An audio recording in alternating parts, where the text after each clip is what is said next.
Здравейте! Днес в този ще ви покажем как да си направите domain.tk, смисъл безплатен домейн. Така,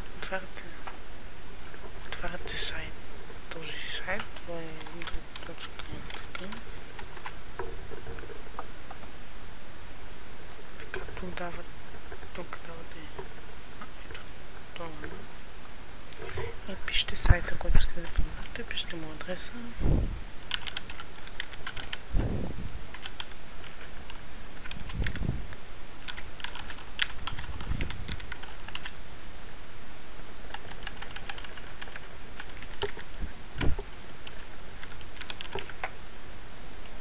Давате го.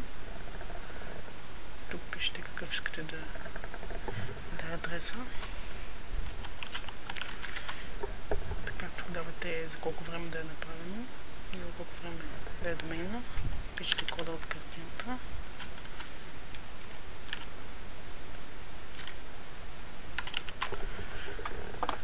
Давате приложение. Сайтът е готов. Пишете.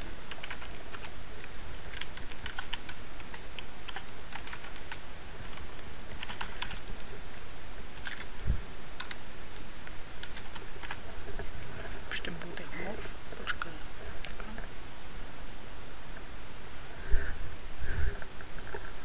Заради.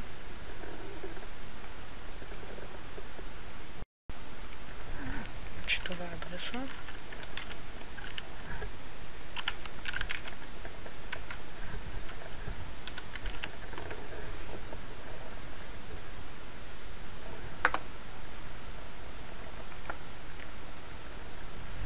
И то ви го отваря.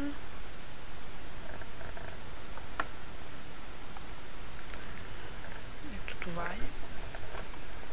Всъщност остава си стария адрес. Но може и новият. Благодаря, че бяхте с нас, да ви е харесал. Продължавам да правим видеоуроци, а на всеки понеделник ще качваме и геймплей клипове.